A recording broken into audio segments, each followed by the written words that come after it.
ਸਤਿ ਸ਼੍ਰੀ ਅਕਾਲ ਟੀਵੀ 84 ਦੇਖ ਰਹੇ ਸਾਰੇ ਦਰਸ਼ਕਾਂ ਦਾ ਸਵਾਗਤ ਹੈ। ਮੈਂ ਹਰਪ੍ਰੀਤ ਕੌਰ ਤੇ ਬੁਲੇਟਿਨ ਦੀ ਸ਼ੁਰੂਆਤ ਕਰਦੇ ਹਾਂ ਹੈਡਲਾਈਨਸ ਦੇ ਨਾਲ। ਨਵਜੋਤ ਸਿੱਧੂ ਦੇ ਅਸਤੀਫੇ ਨੇ ਭਖਾਈ ਸਿਆਸਤ। ਕੈਪਟਨ ਨੇ ਦਿੱਲੀ ਵਿੱਚ ਪੰਜਾਬ ਦੇ ਸਾਂਸਦਾਂ ਨਾਲ ਕੀਤੀ ਮੁਲਾਕਾਤ। ਕੱਲ ਸੱਦੀ ਪੰਜਾਬ ਕੈਬਨਿਟ ਦੀ ਮੀਟਿੰਗ। ਸਿੱਧੂ ਦੇ ਅਸਤੀਫੇ ਤੇ ਕੱਲ੍ਹ ਲਿਆ ਜਾ ਸਕਦਾ ਹੈ ਕੋਈ ਫੈਸਲਾ। ਨਵਜੋਤ ਸਿੰਘ ਸਿੱਧੂ ਡਰਾਮੇਬਾਜ਼ ਸਿਆਸਤਦਾਨ। ਅਕਾਲੀ ਆਗੂ ਪ੍ਰੋਫੈਸਰ ਪ੍ਰੇਮ ਸਿੰਘ ਚੰਦੂਮਾਜਰਾ ਮੁਤਾਬਕ ਸਿੱਧੂ ਕੋਲ ਹੋਰ ਕੋਈ ਨਹੀਂ ਸੀ ਰਾਹ।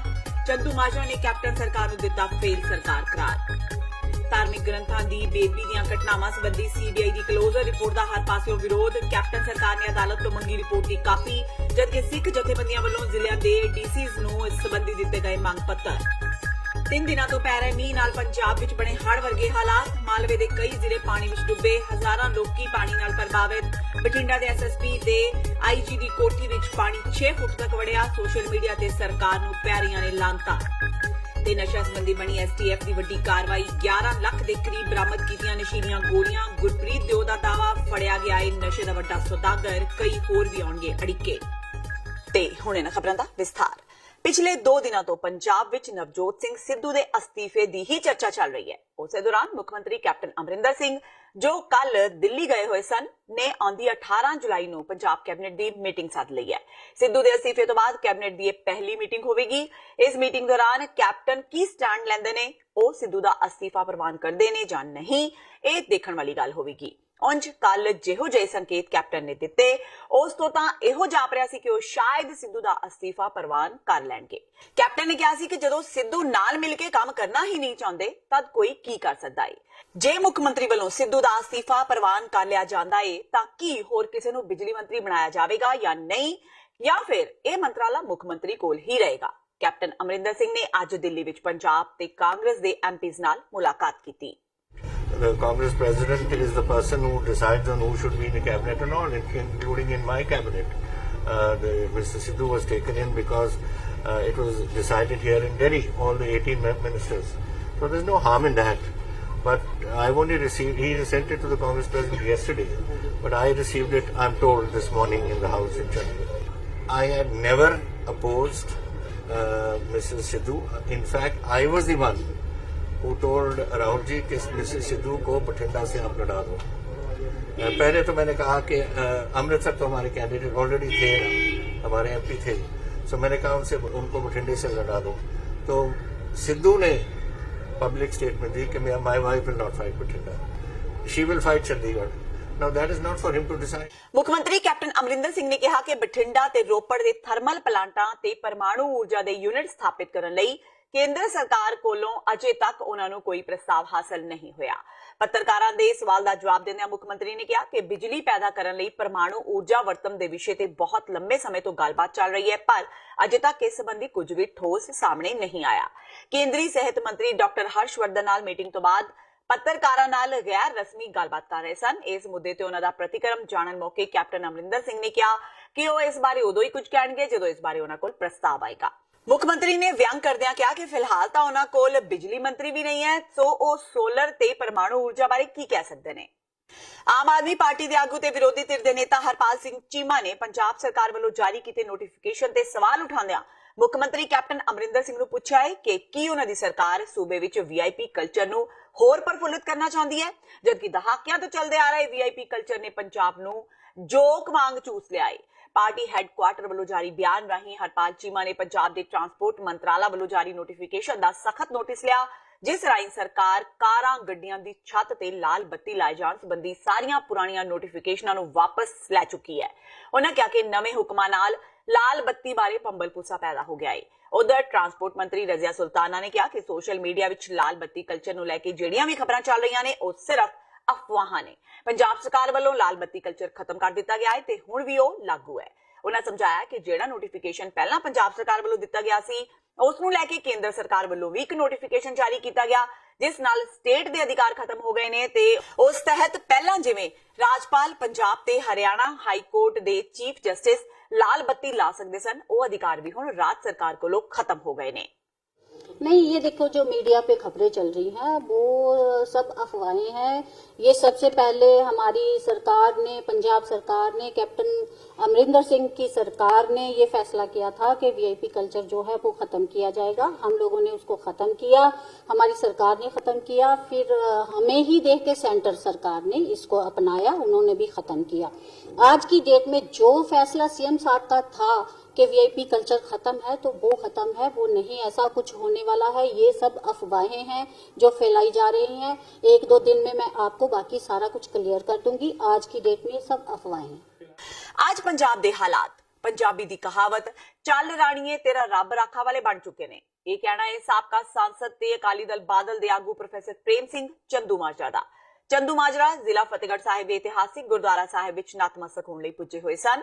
ਪੱਤਰਕਾਰਾਂ ਨਾਲ ਗੱਲਬਾਤ ਦੌਰਾਨ ਪ੍ਰੋਫੈਸਰ ਚੰਦੂਮਾਜਰਾ ਨੇ ਨਵਜੋਤ ਸਿੰਘ ਸਿੱਧੂ ਦੇ ਅਸਤੀਫੇ ਬਾਰੇ ਬੋਲਦਿਆਂ ਕਿਹਾ ਕਿ ਇਸ ਤੋਂ ਇਲਾਵਾ ਸਿੱਧੂ ਦੇ ਕੋਲ ਹੋਰ ਕੋਈ ਰਸਤਾ ਨਹੀਂ ਸੀ। ਚੰਦੂਮਾਜਰਾ ਨੇ ਕਿਹਾ ਕਿ ਸਿੱਧੂ ਡਰਾਮੇਬਾਜ਼ ਹੈ ਤੇ ਡਰਾਮਾ ਕਰ ਦਬਾਅ ਬਣਾਉਣ ਦੀ ਕੋਸ਼ਿਸ਼ ਕਰ ਰਿਹਾ ਸੀ। ਇਸ ਤੋਂ ਇਲਾਵਾ ਉਹਨਾਂ ਕੈਪਟਨ ਸਰਕਾਰ ਦੇ ਵੀ ਖੂਬ ਨਿਸ਼ਾਨੇ ਬਿੰਨੇ। मैं समझदा कि इस्तीफा दे बिना नवजोत सिंह सिद्धू को ਹੁਣ ਕੋਈ ਚਾਰਾ ਹੀ ਹੈ ਨਹੀਂ। ਜਿਸ ਟ੍ਰੈਪ 'ਚੋਂ ਫਸ ਗਏ ਸੀ, ਸ਼ਾਇਦ ਪਹਿਲਾਂ ਤਾਂ ਉਹ ਦਬਾਅ ਪਾਉਣ ਵਾਸਤੇ ਇਸ ਕਿਸਮ ਦੀ ਖੇਡ ਖੇਡ ਰਹੇ ਸੀ, ਪਰ ਕਈ ਵਾਰੀ ਦਬਾਅ ਪਾਉਣ ਦੇ ਬੰਦਾ ਆਪ ਆਪਣੇ ਜਾਲ 'ਚ ਫਸ ਜਾਂਦਾ ਤੇ ਸਿੱਧੂ ਸਾਹਿਬ ਤੋਂ ਜਾਲ 'ਚ ਫਸ ਗਏ। ਸਰਕਾਰ ਨਾਮ ਦੀ ਚੀਜ਼ ਨਹੀਂ ਲੱਗਦੀ। ਸਰਕਾਰ ਬਿਲਕੁਲ ਬੇਪਰਵਾਹ ਹੈ, ਲਾਪਰਵਾਹ ਔਰ ਕਿਸੇ ਤਰ੍ਹਾਂ ਦੀ ਵੀ ਕਾਨੂੰਨ ਵਿਵਸਥਾ ਨੂੰ ਸਹੀ ਤਰੀਕੇ ਨਾਲ ਚਲਾਉਣ ਲਈ ਸਰਕਾਰ ਵੱਲੋਂ ਕੋਈ ਯਤਨ ਹੀ ਨਹੀਂ ਹੋ ਰਿਹਾ। ਮਨਮਰਜ਼ੀਆਂ ਹੋ ਰਹੀਆਂ ਨੇ। ਆਹ ਜਿਹੜੀ ਫਤਿਹਗੜ੍ਹ ਸਾਹਿਬ ਦੀ ਧਾਰਨਾ ਇਹ ਤੋਂ ਵੱਡੀ ਧਾਰਨਾ ਕੋਈ ਨਹੀਂ ਹੋ ਸਕਦੀ। ਮਤਲਬ ਇੱਕ ਕਿਸਮ ਦਾ ਰਾਜਨੀਤੀ ਦਾ ਮਾਹੌਲ ਜਿਹੜਾ ਪੰਜਾਬ ਦੇ ਵਿੱਚ ਬਣਿਆ ਹੋਇਆ, ਇਸੇ ਕਰਕੇ ਜਿਹੜਾ ਵੀ ਇੱਥੇ ਗੁੰਡਾਬਾਜ਼ ਜਿਹੜੀ ਚੱਲ ਰਹੀ ਹੈ, ਗੈਂਗਵਾਰ ਜਿਹੜੀ ਚੱਲ ਰਹੀ ਹੈ, ਇਹਨੇ ਹੋਰ ਵੀ ਸਹਿਮ ਦਾ ਡਰ ਭੈ ਦਾ ਮਾਹੌਲ ਪੰਜਾਬ ਦੇ ਵਿੱਚ ਪੈਦਾ ਕਰਨਾ। ਬਰਗਾੜੀ ਵਿਖੇ ਧਾਰਮਿਕ ਗ੍ਰੰਥਾਂ ਦੀ ਹੋਈ ਬੇਅਦਬੀ ਦੀਆਂ ਘਟਨਾਵਾਂ ਸੰਬੰਧੀ ਸੀਬੀਆਈ ਵੱਲੋਂ ਆਪਣੀ ਰਿਪੋਰਟ ਨੂੰ ਬੰਦ ਕਰ ਦੇਣ ਪਿੱਛੋਂ ਪੰਜਾਬ ਦੀ ਕੈਪਟਨ ਅਮਰਿੰਦਰ ਸਿੰਘ ਦੀ ਸਰਕਾਰ ਨੇ ਸੀਬੀਆਈ ਨੂੰ ਚਿੱਠੀ ਲਿਖ ਕੇ ਇੱਕ ਕਾਪੀ ਦੀ ਮੰਗ ਕੀਤੀ ਹੈ। ਸਰਕਾਰੀ ਹਲਕਿਆਂ ਤੋਂ ਪਤਾ ਲੱਗਾ ਹੈ ਕਿ ਕੈਪਟਨ ਸਰਕਾਰ ਨੇ ਸੀਬੀਆਈ ਵੱਲੋਂ ਬੰਦ ਕੀਤੀ ਗਈ ਰਿਪੋਰਟ ਦਾ ਕਾਨੂੰਨੀ ਪੱਖੋਂ ਅਧਿਐਨ ਕਰਨ ਦਾ ਫੈਸਲਾ ਕੀਤਾ ਹੈ। ਉਸ ਤੋਂ ਬਾਅਦ ਇਸ ਰਿਪੋਰਟ ਨੂੰ ਸੀਬੀਆਈ ਦੀ ਅਦਾਲਤ ਵਿੱਚ ਚੁਣੌਤੀ ਦਿੱਤੀ ਜਾ ਸਕਦੀ ਹੈ। ਸੂਬੇ ਵਿੱਚ ਪੁਲਿਸ ਦੇ ਚੋਟੀ ਦੇ ਅਧਿਕਾਰੀਆਂ ਵੱਲੋਂ ਮੁੱਖ ਮੰਤਰੀ ਕੈਪਟਨ ਅਮਰਿੰਦਰ ਸਿੰਘ ਨਾਲ ਸੰਪਰਕ ਕੀਤਾ ਜਾ ਰਿਹਾ ਹੈ। ਬੇਅਦਬੀ ਮਾਮਲਿਆਂ ਵਿੱਚ ਸੀਬੀਆਈ ਵੱਲੋਂ ਸੌਂਪੀ ਗਈ ਕਲੋਜ਼ਰ ਰਿਪੋਰਟ ਦਾ ਪੰਥਕ ਜਥੇਬੰਦੀਆਂ ਨੇ ਵਿਰੋਧ ਕੀਤਾ ਹੈ। ਸਿੱਖ ਜਥੇਬੰਦੀਆਂ ਵੱਲੋਂ ਅੱਜ ਲੁਧਿਆਣਾ ਵਿੱਚ ਪੰਥਕ ਏਕਤਾ ਦਾ ਇਕੱਠ ਕੀਤਾ ਗਿਆ। ਇਸ ਦੌਰਾਨ ਜਥੇਬੰਦੀਆਂ ਵੱਲੋਂ ਮੰਗ ਪੱਤਰ ਡਿਪਟੀ ਕਮਿਸ਼ਨਰ ਨੂੰ ਦਿੱਤਾ ਗਿਆ, ਜਿਸ ਵਿੱਚ ਕਿਹਾ ਗਿਆ ਹੈ ਕਿ ਬੇਅਦਬੀ ਦੇ ਮਾਮਲਿਆਂ ਸੰਬੰਧੀ ਜੋ ਸੀਬੀਆਈ ਵੱਲੋਂ ਜਾਂਚ ਕਰਾਈ ਜਾ ਰਹੀ ਹੈ ਉਹ ਕੇਂਦਰ ਸਰਕਾਰ ਦੇ ਦਬਾਅ ਹੇਠ ਹੋਈ ਹੈ। ਜਥੇਬੰਦੀਆਂ ਦਾ ਕਹਿਣਾ ਹੈ ਕਿ ਸੁਖਬੀਰ ਬਾਦਲ ਤੇ ਸੌਦਾ ਸਾਹਿਬ ਨੂੰ ਬਚਾਉਣ ਲਈ ਗਲਤ ਜਾਂਚ ਕੀਤੀ ਗਈ ਹੈ। ਇਸ ਤੋਂ ਇਲਾਵਾ ਜਥੇਬੰਦੀਆਂ ਨੇ ਬਰਗਾੜੀ ਮੋਰਚਾ ਕਮੇਟੀ ਤੇ ਵੀ ਸਵਾਲ ਖੜੇ ਕੀਤੇ। ਇਹ ਧਰਨਾ ਨਹੀਂ ਹੈਗਾ ਵੀਰ, ਇੱਕ ਮੰਗ ਪੱਤਰ ਆ ਜਿਹੜਾ ਸੀਬੀਆਈ ਦੀ ਕਰੋਜਰ ਰਿਪੋਰਟ ਆਈ ਆ, ਜਿਹੜੀ ਸੀਬੀਆਈ ਦੀ ਕਰੋਜਰ ਰਿਪੋਰਟ ਆਈ ਆ ਉਹਦੇ ਵਿਰੁੱਧ ਵੀ ਉਹਨਾਂ ਨੇ ਇੱਕ ਰਿਪੋਰਟ ਦਿੱਤੀ ਆ ਸੀਬੀਆਈ ਨੇ ਵੀ ਸਾਨੂੰ ਇਹਦੇ ਵਿੱਚੋਂ ਕੁਝ ਨਹੀਂ ਮਿਲਿਆ, ਜਿਹੜਾ ਕਿ ਸਾਰਾ ਹੀ ਸਾਨੂੰ ਆਪ ਨੂੰ ਪਤਾ ਆ ਵੀ ਜਿਹੜਾ ਬਿੱਟੂ ਆ ਉਹਦੇ ਮਰਨ ਦੇ ਨਾਲ ਆ ਕੇ ਸਾਰਾ ਕੰਮ ਖਤਮ ਹੋ ਗਿਆ। ਉਹਦੇ ਮਰਨ ਨਾਲ ਕਿਵੇਂ ਸਾਰਾ ਕੰਮ ਖਤਮ ਹੋ ਗਿਆ? ਬਿੱਟੂ ਨੂੰ ਕਿਹਨੇ ਸ਼ਹਿ ਦਿੱਤੀ? ਸਿਰਸੇ ਵਾਲੇ ਸਾਧ ਨੇ। ਸਿਰਸੇ ਵਾਲੇ ਸਾਧ ਨੂੰ ਕਿਹਦੀ ਸ਼ਹਿ ਮਿਲੀ ਸੀ? ਸੁਖਬੀਰ ਬਾਦਲ ਦੀ, ਸਿਰਫ ਵੋਟਾਂ ਦੇ ਪਿੱਛੇ। ਔਰ ਜਿੰਨਾ ਪ੍ਰੋਪੋਗੰਡਾ ਇਹ ਹੁਣ ਹੋ ਰਿਹਾ ਆ ਉਹਦੇ ਸਬੰਧ ਦੇ ਵਿੱਚ ਇਹ ਦੇਣ ਆਇਆ ਵੀ ਦੋ ਇਹਨਾਂ ਦੇ ਜਿਹੜੇ ਚੇਲੇ ਆ, ਜਿੰਨੇ 22 ਬੰਦੇ ਹੋਰ ਆ ਬਿੱਟੂ ਤੋਂ ਬਿਨਾਂ ਜਿਹੜੇ ਸੀਬੀਆਈ ਨੇ ਇਨਵੋਲਵ ਕਰੇ ਸੀ ਇਸ ਕੇਸ ਦੇ ਵਿੱਚ, ਤੇ ਉਹ ਬੰਦੇ ਹੁਣ 22 ਬੰਦਿਆਂ ਦੀ ਰਿਪੋਰਟ ਕਿੱਦਾਂ ਖਤਮ ਹੋ ਗਈ? ਉਹਨਾਂ ਬਾਰੇ ਕਿਉਂ ਨਹੀਂ ਬੋਲਿਆ ਜਾ ਰਿਹਾ? ਇੱਕ ਸਿਰਫ ਹਰਿਆਣੇ ਦੇ ਵਿੱਚ ਵੋਟਾਂ ਪੈਣੀਆਂ ਨੇ, ਉਹਦੀ ਵਜ੍ਹਾ ਦੇ ਨਾਲ ਇਹ ਕਾਰਵਾਈ ਹੋ ਰਹੀ ਆ। ਉਹ ਵੋਟਾਂ ਨੂੰ ਸਿਰੇ ਚਾੜਨ ਦੇ ਮਾਰੇ ਇਸ ਬੰਦਿਆਂ ਨੂੰ ਪਰੋਲ ਤੇ ਜਿਹੜੇ ਆਪਣੇ 22 ਬੰਦਿਆਂ ਦੀ ਜਿਹੜੀ ਕਲੀਨ ਚਿੱਟ ਮਿਲ ਰਹੀ ਆ ਉਹ ਦੇ ਰਹੇ ਨੇ, ਤੇ ਗਾਂ ਦੀਆਂ ਸੌਦਾ ਸਾਧ ਦੀਆਂ ਤਿਆਰੀਆਂ ਹੋ ਰਹੀਆਂ ਨੇ ਵੀ ਉਹਨੂੰ ਬਾਹਰ ਲੈ ਕੇ ਆਉਣ ਦੀਆਂ, ਕਿਉਂਕਿ ਉਹ ਸਰਕਾਰ ਨੂੰ ਇੱਕ ਮੋਦੀ ਸਰਕਾਰ ਉੱਥੇ ਆਪਣੀ ਸਰਕਾਰ ਦੇਖਣਾ ਚਾਹੁੰਦੀ ਆ। ਤੇ ਇਹਦੇ ਬਾਰੇ ਬੇਨਤੀ ਕਰਨੇ ਆ ਕਿ ਪ੍ਰਸ਼ਾਸਨ ਨੂੰ ਵੀ ਇਹ ਜਿਹੜੀ ਰਿਪੋਰਟ ਆ ਇਹਨੂੰ ਨਾ ਮੰਨਿਆ ਜਾਵੇ। ਜੇ ਮਤਲਬ ਇਦਾਂ ਦੀ ਕੋਈ ਗੱਲਬਾਤ ਹੁੰਦੀ ਆ, ਫਿਰ ਜੇ ਪੰਥਕ ਇਕੱਠ ਹੋਇਆ ਜਥੇਬੰਦੀਆਂ ਦਾ, ਉਹ ਆਪਣੇ ਲੈਵਲ ਤੇ ਕਿੱਦਾਂ ਵੀ ਪੰਜਾਬ ਦੇ ਵਿੱਚ ਇਦਾਂ ਦੀ ਕੋਈ ਚੀਜ਼ ਨੂੰ ਨਹੀਂ ਅਸੀਂ ਮੰਨਾਂਗੇ। ਅਸੀਂ ਆਪਣੇ ਤਰੀਕੇ ਦੇ ਨਾਲ ਜੋ ਵੀ ਹੋਊਗਾ ਉਹ ਅਸੀਂ ਆਪ ਕਰਾਂਗੇ। ਤੇ ਹੁਣ ਵੇਲਾ ਹੋ ਗਿਆ ਬ੍ਰੇਕ ਦਾ। ਬਾਕੀ ਦੀਆਂ ਖਬਰਾਂ ਇਸ ਬ੍ਰੇਕ ਤੋਂ ਬਾਅਦ।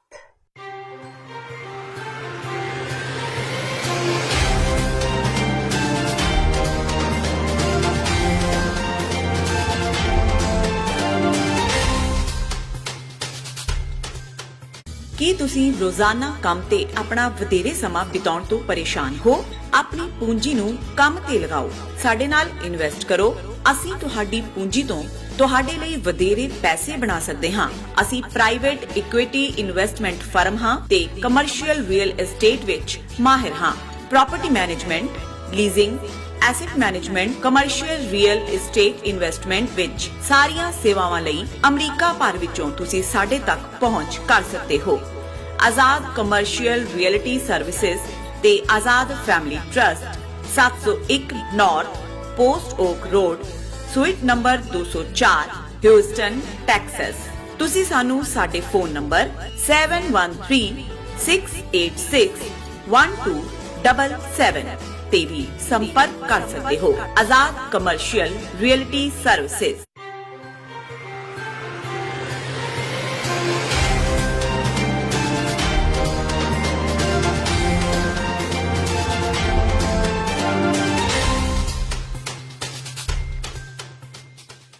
ਬ੍ਰੇਕ ਤੋਂ ਬਾਅਦ ਟੀਵੀ 84 ਦੇ ਖਬਰਾਂ ਦੇ ਬੁਲੇਟਿਨ ਵਿੱਚ ਸਵਾਗਤ ਹੈ। ਵਧਦਿਆਂ ਅਗਲੀ ਖਬਰ ਵੱਲ। ਬੀਤੇ ਕਈ ਦਿਨਾਂ ਤੋਂ ਪੈ ਰਹੇ ਮੀਂਹ ਕਾਰਨ ਪਟਿਆਲਾ ਦੀ ਵੱਡੀ ਨਦੀ ਦਾ ਵਹਾਅ ਉੱਪਰ ਵੱਲ ਵਹਿਣ ਲੱਗ ਪਿਆ ਹੈ।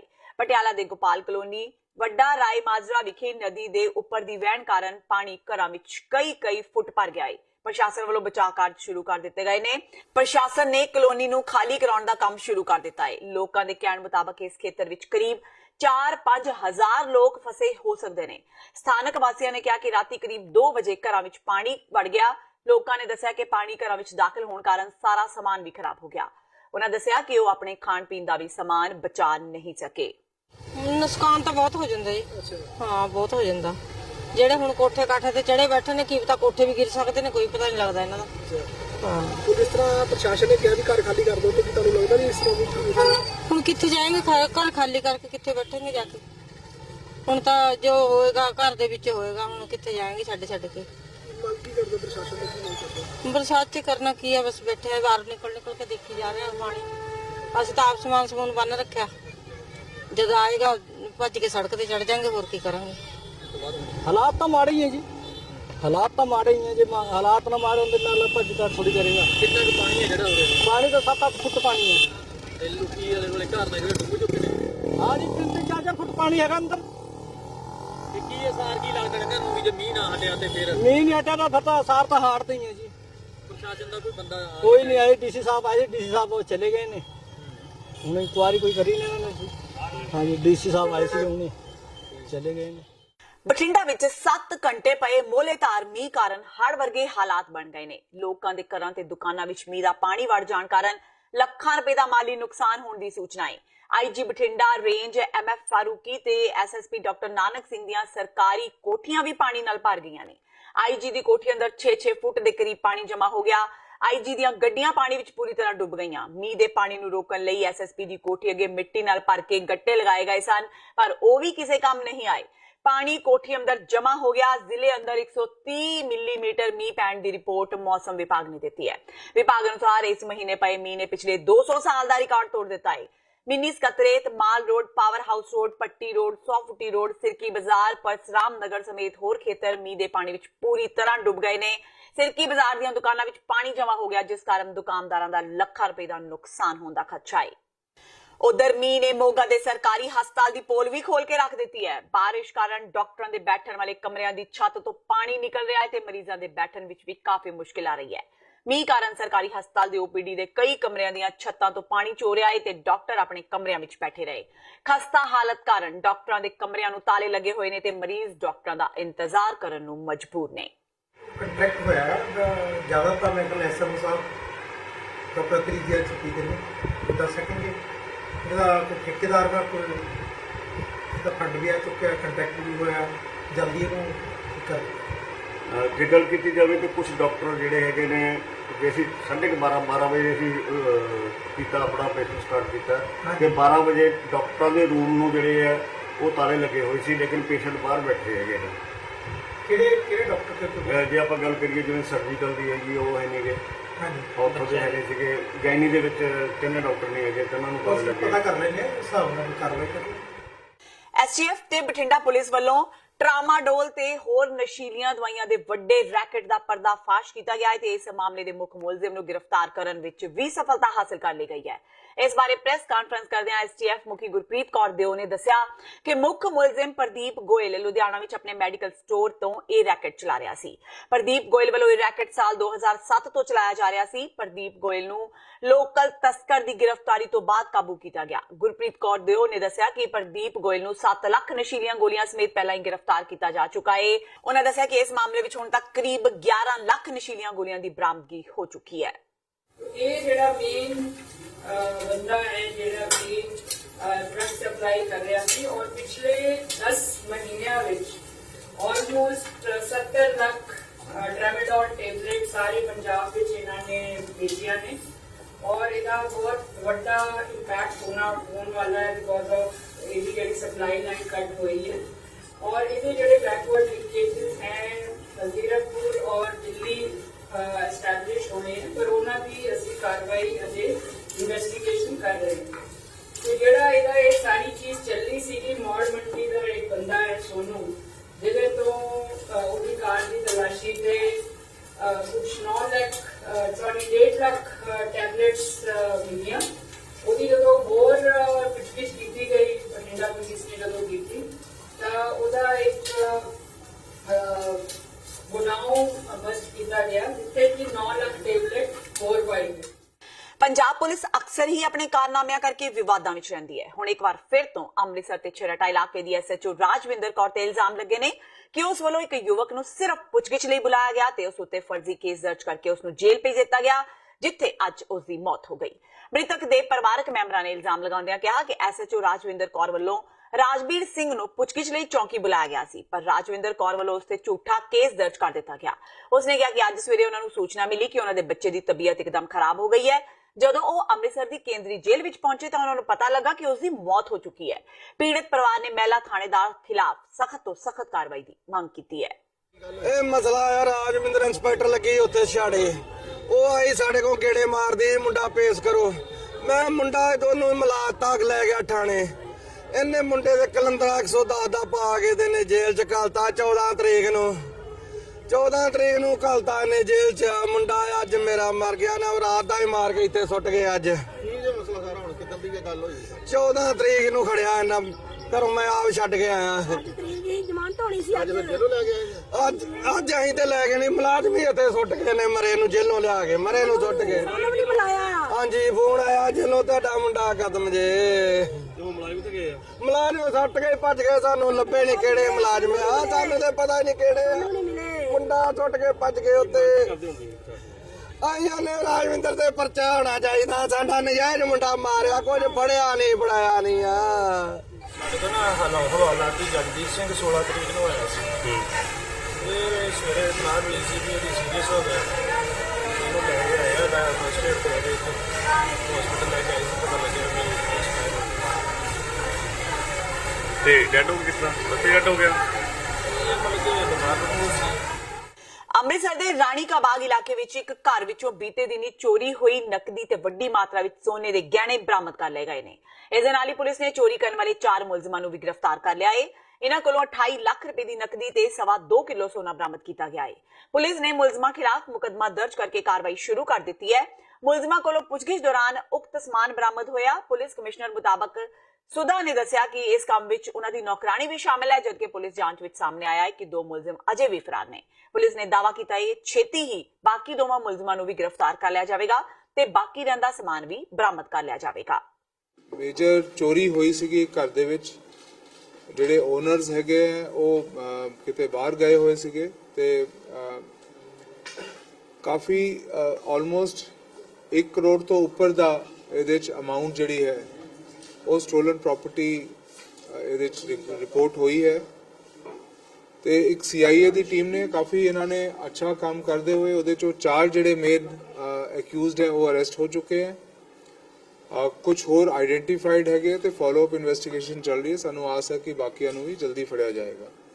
ਹੁਣ ਤੱਕ ਦੀ ਜਿਹੜੀ ਇਨਵੈਸਟੀਗੇਸ਼ਨ ਹੈ ਜਾਂ ਜੋ ਹੁਣ ਤੱਕ ਐਕਸ਼ਨ ਹੋਇਆ ਹੈਗਾ ਉਹਦੇ ਚ ਅਨਮੋਲ ਉਰਫ ਚਾਂਦ, ਅਨਿਕੇਤ ਉਰਫ ਭੋਲੂ, ਹੀਰਾ ਸਿੰਘ ਉਰਫ ਮੋਟਾ ਤੇ ਹਰਵਿੰਦਰ ਸਿੰਘ ਉਰਫ ਹੀਰਾ ਇਹ 4 ਲੋਕ ਫੜੇ ਗਏ हैं ਤੇ ਟੋਟਲ 28 ਲੱਖ ਰੁਪਏ ਦੀ ਕੈਸ਼ ਰਿਕਵਰੀ ਹੋ ਚੁੱਕੀ ਹੈਗੀ ਹੈ।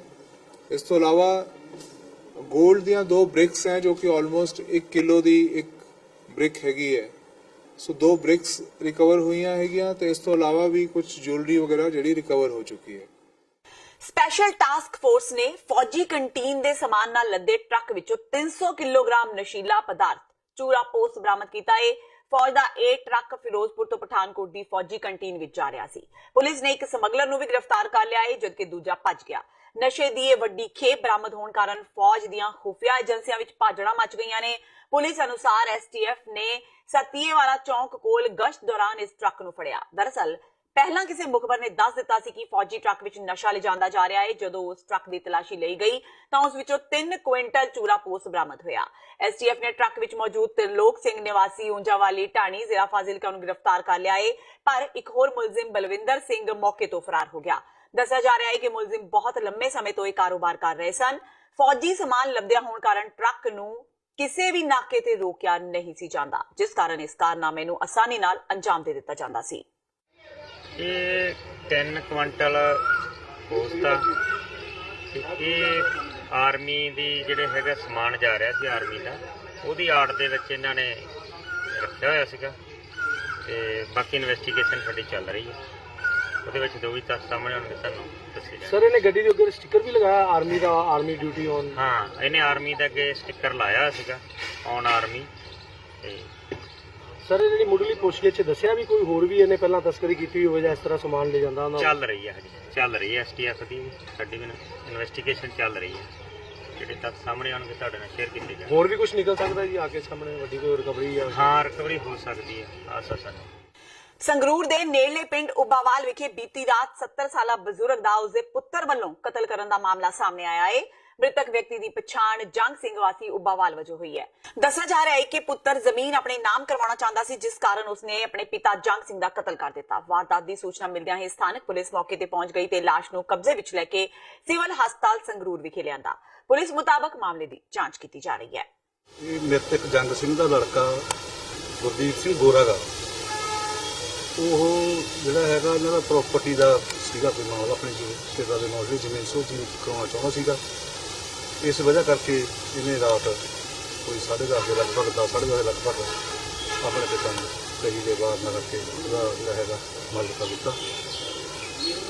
ਮ੍ਰਿਤਕ ਜੰਗ ਸਿੰਘ ਦੀ ਘਰਵਾਲੀ ਬਲਵਿੰਦਰ ਕੌਰ ਦੇ ਬਿਆਨ ਤੇ ਮੁੱਖ ਅਫਸਰ ਥਾਣਾ ਐਸਐਚਓ ਲੰਗੋਵਾਲ ਵੱਲੋਂ ਇਹ ਕਾਰਵਾਈ ਅਮਲ ਵਿੱਚ ਲਿਆਂਦੀ ਜਾ ਰਹੀ ਹੈ। ਅੱਜ ਜਿਹੜਾ ਹੈਗਾ ਪੋਸਟਮਾਰਟਮ ਹੋਣ ਲਈ ਸੀਐਚ ਸੰਭੂ ਬੈਠੇ ਆ, ਡਾਕਟਰ ਸਾਹਿਬ ਆਏ ਨੇ, ਪੋਸਟਮਾਰਟਮ ਹੋਊਗਾ। ਰੋਪੀ ਨੂੰ ਗ੍ਰਿਫਤਾਰ ਕਰ ਲਿਆ ਜੀ? ਰੋਪੀ ਦੀ ਗ੍ਰਿਫਤਾਰੀ ਬਾਕੀ ਹਾਲੇ, ਫਰਾਰ ਹੋ ਗਿਆ ਮੌਕੇ ਤੋਂ ਫਰਾਰ ਹੋ ਗਿਆ। ਤੇ ਇਹ ਸਨ ਹੁਣ ਤੱਕ ਦੀਆਂ ਖਬਰਾਂ। ਜਾਂਦੇ ਜਾਂਦੇ ਇੱਕ ਵਾਰ ਫੇਰ ਨਜ਼ਰ ਮਾਰਦੇ ਹਾਂ ਮੁੱਖ ਖਬਰਾਂ ਤੇ। ਨਵਜੋਤ ਸਿੱਧੂ ਦੇ ਅਸਤੀਫੇ ਨੇ ਭਖਾਈ ਸਿਆਸਤ। ਕੈਪਟਨ ਨੇ ਦਿੱਲੀ ਵਿੱਚ ਪੰਜਾਬ ਦੇ ਸਾਂਸਦਾਂ ਨਾਲ ਕੀਤੀ ਮੁਲਾਕਾਤ। ਕੱਲ ਸੱਦੀ ਪੰਜਾਬ ਕੈਬਨਿਟ ਦੀ ਮੀਟਿੰਗ। ਸਿੱਧੂ ਦੇ ਅਸਤੀਫੇ ਤੇ ਕੱਲ੍ਹ ਲਿਆ ਜਾ ਸਕਦਾ ਹੈ ਕੋਈ ਫੈਸਲਾ। ਨਵਜੋਤ ਸਿੰਘ ਸਿੱਧੂ ਡਰਾਮੇਬਾਜ਼ ਸਿਆਸਤਦਾਨ। ਅਕਾਲੀ ਆਗੂ ਪ੍ਰੋਫੈਸਰ ਪ੍ਰੇਮ ਸਿੰਘ ਚੰਦੂਮਾਜਰਾ ਮੁਤਾਬਕ ਸਿੱਧੂ ਕੋਲ ਹੋਰ ਕੋਈ ਨਹੀਂ ਸੀ ਰਾਹ। ਚੰਦੂਮਾਜਰਾ ਨੇ ਕੈਪਟਨ ਸਰਕਾਰ ਨੂੰ ਦਿੱਤਾ ਫੇਲ ਸਰਕਾਰ ਕਰਾਰ। ਧਾਰਮਿਕ ਗ੍ਰੰਥਾਂ ਦੀ ਬੇਅਦਬੀ ਦੀਆਂ ਘਟਨਾਵਾਂ ਸੰਬੰਧੀ ਸੀਬੀਆਈ ਦੀ ਕਲੋਜ਼ਰ ਰਿਪੋਰਟ ਦਾ ਹਰ ਪਾਸਿਓਂ ਵਿਰੋਧ। ਕੈਪਟਨ ਸਰਕਾਰ ਨੇ ਅਦਾਲਤ ਤੋਂ ਮੰਗੀ ਰਿਪੋਰਟ ਦੀ ਕਾਪੀ, ਜਦਕਿ ਸਿੱਖ ਜਥੇਬੰਦੀਆਂ ਵੱਲੋਂ ਜ਼ਿਲ੍ਹਿਆਂ ਦੇ ਡੀਸੀਜ਼ ਨੂੰ ਇਸ ਸੰਬੰਧੀ ਦਿੱਤੇ ਗਏ ਮੰਗ ਪੱਤਰ। 3 ਦਿਨਾਂ ਤੋਂ ਪੈ ਰਹੇ ਮੀਂਹ ਨਾਲ ਪੰਜਾਬ ਵਿੱਚ ਬਣੇ ਹੜ੍ਹ ਵਰਗੇ ਹਾਲਾਤ। ਮਾਲਵੇ ਦੇ ਕਈ ਜ਼ਿਲ੍ਹੇ ਪਾਣੀ ਵਿੱਚ ਡੁੱਬੇ, ਹਜ਼ਾਰਾਂ ਲੋਕੀ ਪਾਣੀ ਨਾਲ ਪ੍ਰਭਾਵਿਤ। ਬਠਿੰਡਾ ਦੇ ਐਸਐਸਪੀ ਤੇ ਆਈਜੀ ਦੀ ਕੋਠੀ ਵਿੱਚ ਪਾਣੀ 6 ਫੁੱਟ ਤੱਕ ਵੜਿਆ। ਸੋਸ਼ਲ ਮੀਡੀਆ ਤੇ ਸਰਕਾਰ ਨੂੰ ਪੈ ਰਹੀਆਂ ਨੇ ਲਾਂਤਾਂ।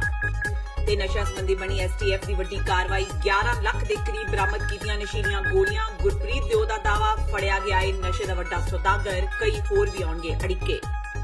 ਇਸ ਦੇ ਨਾਲ ਹੀ ਟੀਵੀ 84 ਦਾ ਖਬਰਾਂ ਦਾ ਇਹ ਬੁਲੇਟਿਨ ਖਤਮ ਹੁੰਦਾ ਹੈ। ਮੈਨੂੰ ਹਰਪ੍ਰੀਤ ਕੌਰ ਨੂੰ ਦਿਓ ਇਜਾਜ਼ਤ। ਸਤਿ ਸ਼੍ਰੀ ਅਕਾਲ।